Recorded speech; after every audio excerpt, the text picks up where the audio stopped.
everyone, welcome back to our Age of Empires 4 commentary. I am Beyond, and today we have a great matchup for you. We have Sort of in the orange as the Ottomans. Sort of is a great Twitch streamer and professional player. He's definitely more inclined to go to the late game from the few games I've cast him in the past. So interesting to see if he goes for any early feudal aggression or whatnot. But anyway, I would say he's a great streamer, so definitely go check out his link in the description below. Across the map, we have Divine DFP as the Roos in the blue. Divine's also a streamer, so would highly recommend checking out his channel as well, and those links will be in the description below. Now, we get right into this. The Roos are currently sitting at a 52% win rate over about 200 games in Conqueror and above, so pretty even, nothing too crazy or one-sided it seems like. And then if you take the overall statistics, the Roos have about a 45% win rate against the Ottomans, about around 3,200 games. So nothing too one-sided. It does seem like the Roos are slightly harder to pull off in the lower leagues, and the Ottomans I think are a little bit easier, especially for either their fast castle or their feudal age all in. It looks like Sort of did go for this early military school, so just to get a little bit of harass going on. I think I've seen this before with the Ottomans against the Roos at high level play. Sometimes they get out some early military schools to even do more damage along the map, like go find a boar, go find deer with these early spearmen, and it can actually be pretty effective.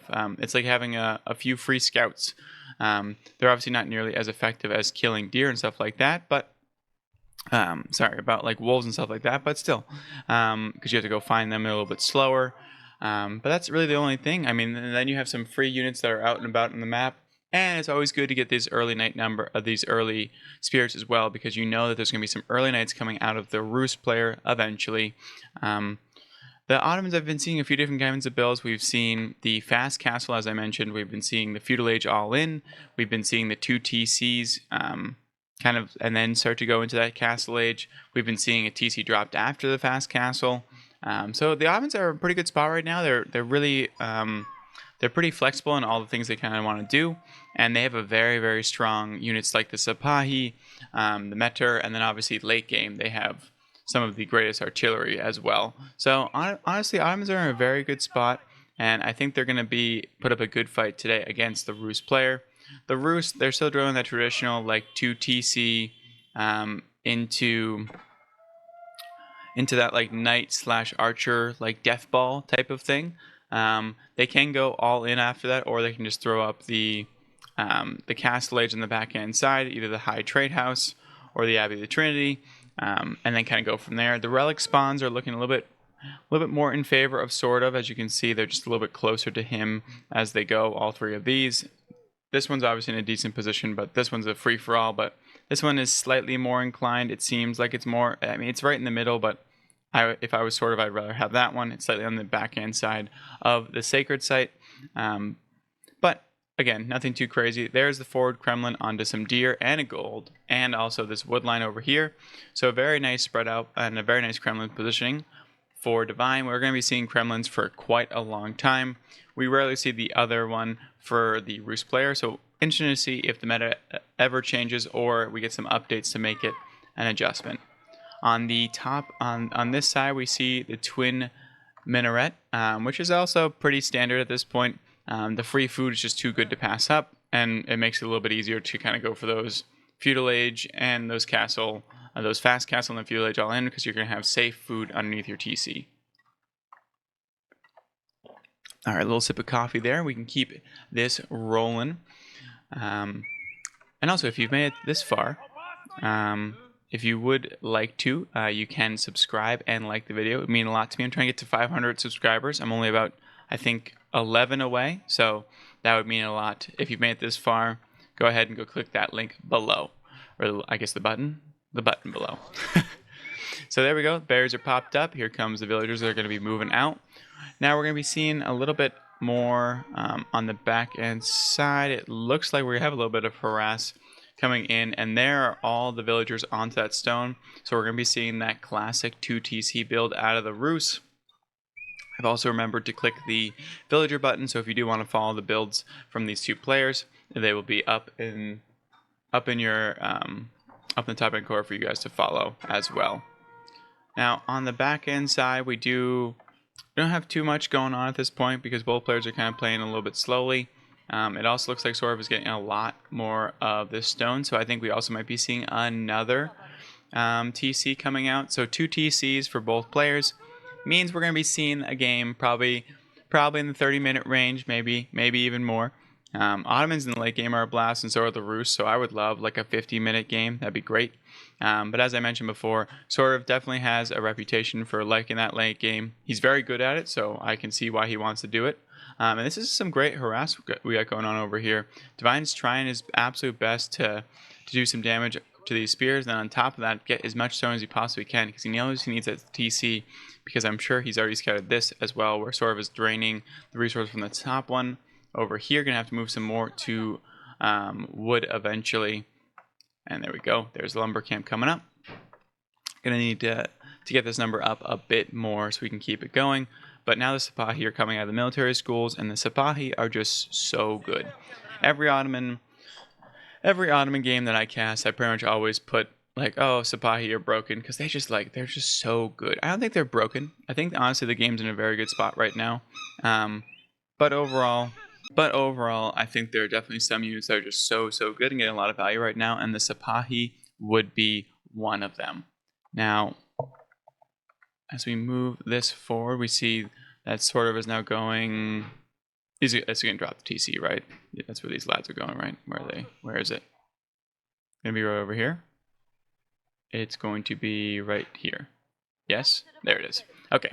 I was like, that's a lot of villagers, and I'm assuming it's going to build the TC, and there it is. And it looks like Divine is taking an even further placement. So it has the Kremlin on the backhand side. We have a hunting cabin over here to gather these deer. And then in range of this Kremlin, we also have gold that's right next door. So this is looking like in a really good spot for Divine. Both players are probably pretty satisfied with how this is going early on. There's the scouts. They're seeing the second TC as well. So they know they're going to be in for kind of like a mid to late game type of push so far. If both players kind of mutually agree that there's going to be no funny business going in. But Sorov did get a little bit of a harass going on the backhand side. There is a very weak villager probably somewhere. I was going to say they're probably hanging out under here with 1 health. So that might eventually come back into play. But at this point, they should be in a good spot. The Sipahi don't have nearly the numbers just yet because there's only 1 military school producing units. That's the nice thing about the Ottomans in these types of games. We also have Blacksmith going down to get within range of that. I'm sure it is. But that's another good thing about the Ottomans is that even if you get that early military school and both sides go for no aggression, you can still be in a very good spot with having map control because you're going to be the only one with military units out on the map. Yes, we have these 3 scouts, but a few spearmen and those will be taken out quite quickly. We now have 2 Sipahis coming out. Is there a stables? There's another military school behind it. So we're going to start to see a nice cluster of Sipahi coming out, but that will also be matched quite quickly with some knights. We have, there we go. There's the knights, there's the archery range, and there's another archery range. So it's a pretty standard build at this point for the Rus. Like, you pretty much always have to do it.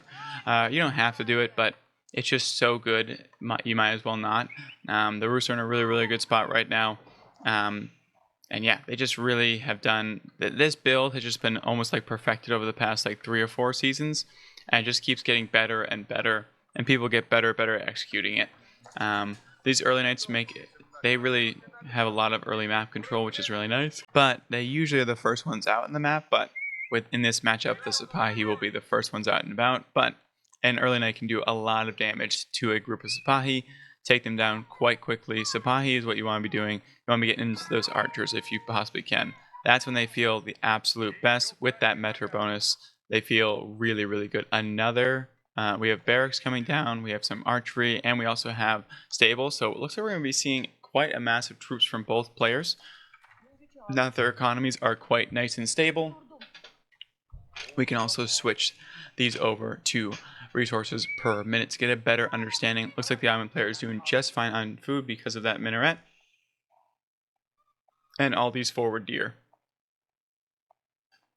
We'll be interested to see who kind of comes out on top in terms of who gets that castle age first, or if we're going to see one side go kind of like all in-ish, or develop or put a lot of resources into a push at this timing and see if they want to contest one of these forward town centers. I mean, they're almost on the same. You can see them on the same screen, which is pretty close and pretty nuts, honestly. In terms of for a normal map, that's kind of standard. Those are pretty close first couple buildings when they're on the same exact like camera screen. The Sipahi are still roaming all around. We have a lot on the backhand side, plenty on gold, so it looks like sort of might be going up for that castle age as well. So it's kind of like a fast castle, but also has the help of that second TC. So if there's no aggression coming your way, there's the armory. If you can get this down as the Ottomans, you're sitting in a really good spot because that's a free mango. And mangonels and artillery, I feel like they didn't go out of style, but I think it was a lot more feudal aggression friendly before. And now I feel like I don't think they did anything specifically, but man, siege just feels so good. And getting free siege is quite nuts. I know in my games I have to get much better at producing way more siege, especially in the late game. I've lost 2 games that were over an hour long. It's because I just didn't produce enough siege. So it does seem like this is very advantageous of a spot to get, and that's why the Ottomans feel even better with this fast castle build, because that early mango is just so nice. It does take like 3 minutes to make, but having a free mangonel that's on the field by around the 15-minute mark is quite nuts. Especially into this. If they can get a good shot on these archers, that's going to be a really rough time. As you can see, already 8 spearmen as well, and there's going to be constant production out of these military schools. There they are. So it looks like we're going to be seeing a ram rush. I think Divine saw this Imperial Armory, does not want to see that 2 minutes tick and get that mangonel. The second this mangonel comes up, this push is stopped, right? Like that's, you're not diving a mangonel with just this amount of forces under a TC. I mean, you can if you get really lucky and snipe it out with those knights, but the knights are going to take a lot of damage with these spearmen if they do that. We already have crossbow coming out as well because Sort of is now in that castle age, and it's all about this timing. I wouldn't be surprised to see Sort of just delaying as best he possibly can on the backhand side and not going in for a full fight until this mango pops out. But he might not have a choice though, because we have some rams coming in now. Here we go, and everyone's diving into the second TC. Obviously significantly less health than you normally, and they do get a nice pick off. Those archers get a nice pick off on one of the crossbowmen, so a pretty nice valuable snipe. This one villager is to the good, another villager is now also unfortunately being rallied the other way as well. This town center is going to be going down, which is really nice for Divine. He can actually probably pull back after this if he really wanted to. And there's all the spearmen actually. The spearmen were tucked away in there, which is actually, I thought they were going to be villagers. If they can track those down, it would be a nice get for Divine. But Divine's going to be pushing forward, trying to do even more economic damage. The mangonel still has 45 seconds. We'll have to wait and see. I do like this by Sort of though, kind of just waiting in the back. We also have some early lancers coming out as well, which will be nice to provide a nice front line. The Rams have selected this military school, what they're going to be going in on. We have the Castle Age upgrades as well for the Sipahi and the Spearmen. So this is a pretty scary force from Sort of. But Divine does have the TC lead at the current moment. All of his villagers are completely unintrused, just doing whatever they need to on the backhand side.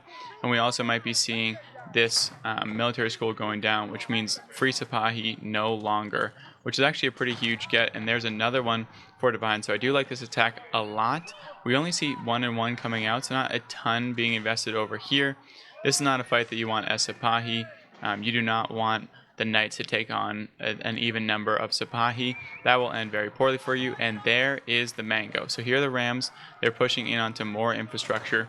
Looks like they're going to be getting some nice damage done onto this archery range. They might be pulled out right here. It looks like Divine's going to be able to get just enough. One more hit from that Ram.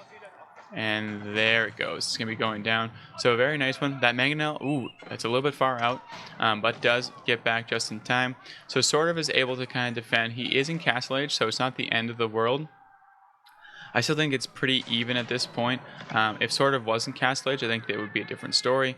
But if he can rebuild with his mango, and these more mangoes are going to be coming out, he didn't lose the blacksmith, which would be absolutely huge. And there's the new military school on the back end side. We have 2 of them, one of them being built and a new one on the back end side, and another blacksmith to kind of build out his full production unit.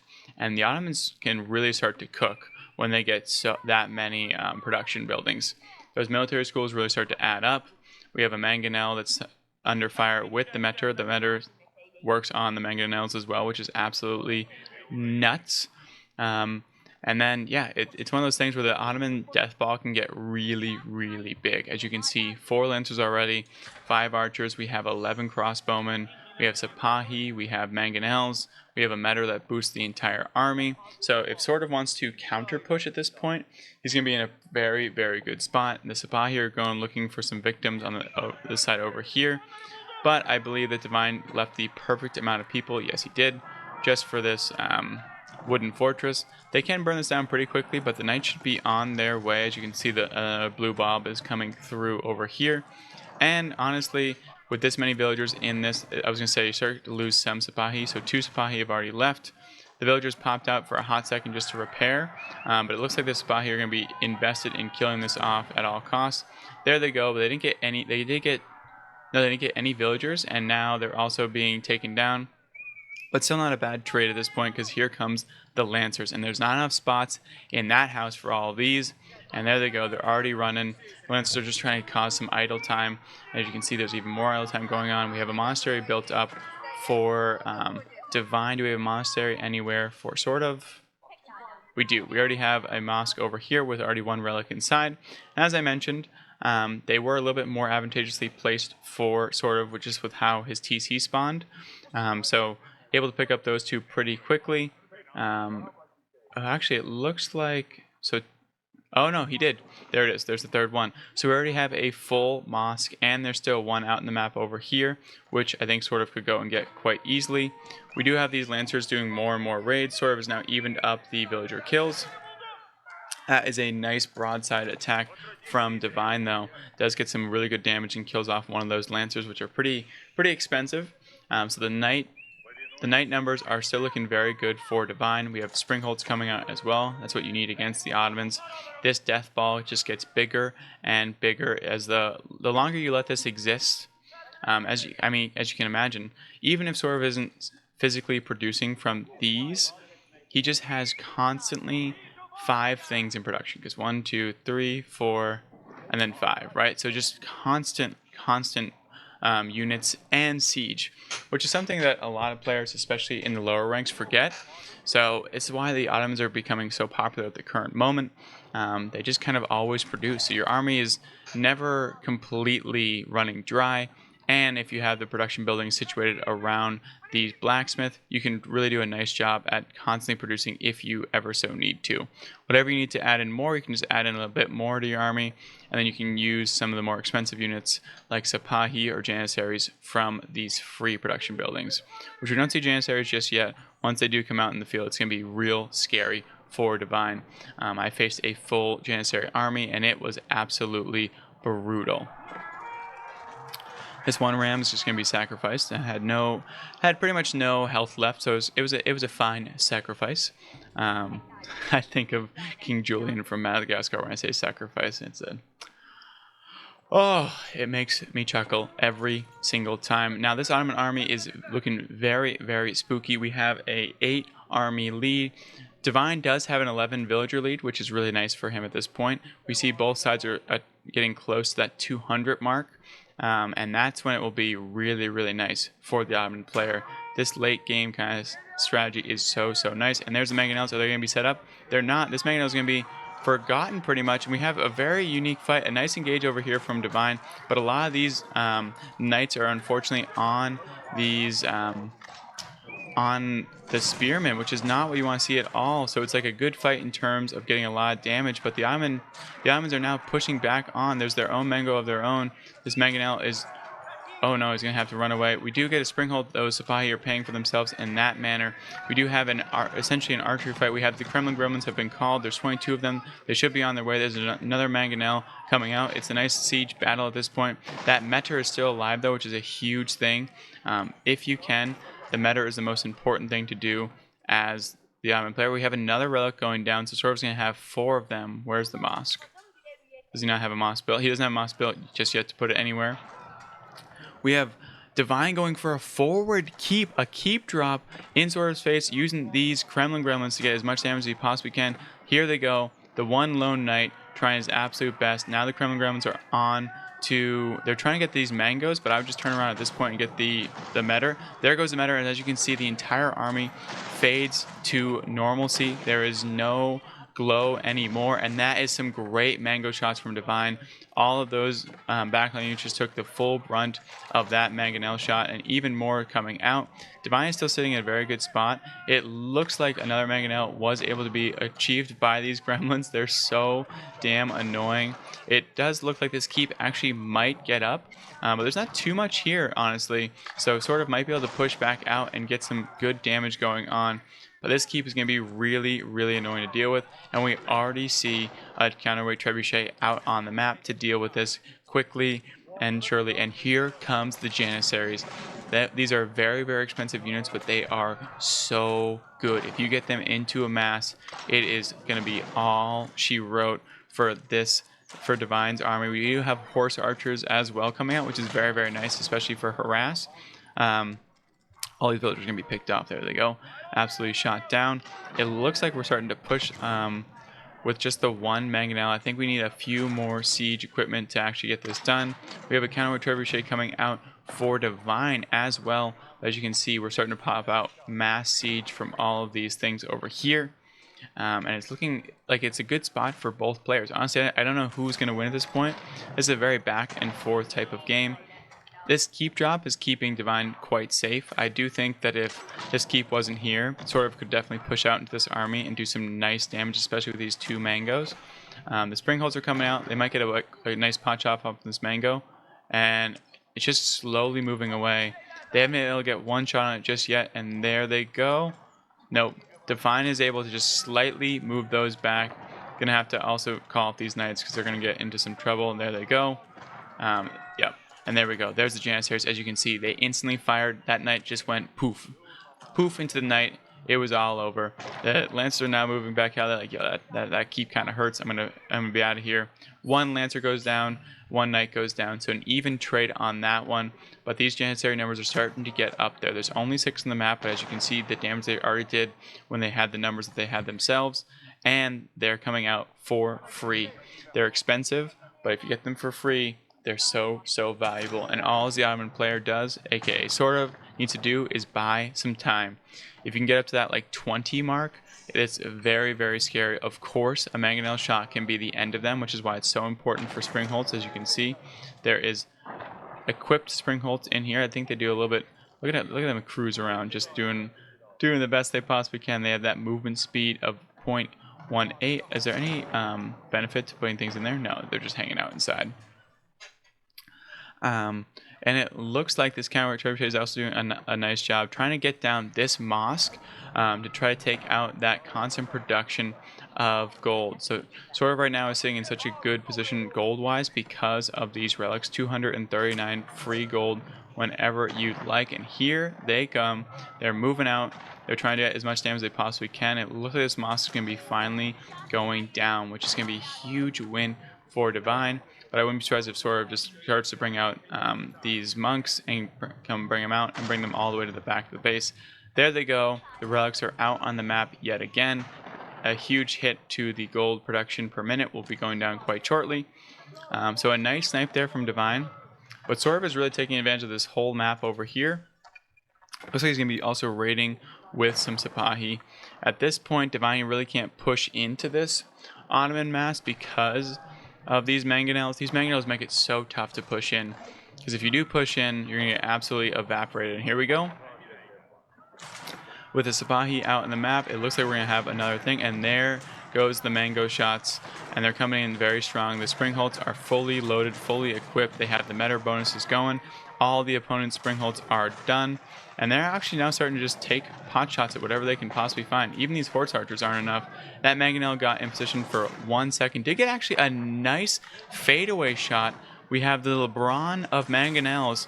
Fadeaway 3 absolutely hits, decimates half the army. We have some nice horse archers absolutely decimating the front line. We have springholds actually acting as like the last line of defense, and they're trying their best. The mangonel is doing a lot of damage as well. These horse archers are clumping up, and they're pretty squishy, so doing a lot of damage. We do have one knight going in on the mangonel. If the mangonel goes down, this could actually be a turning of the tides. It does not actually go down. We have janissaries continuing to pop out. Janissaries actually, I mean, it's a pretty even fight in terms of these horse archers because they're so good at kind of whittling these guys down quite quickly. As you can see, they're very susceptible to that at longer range. And here we go. We have the Kremlin gremlins now moving in. This mangonel is going to be going down for sure.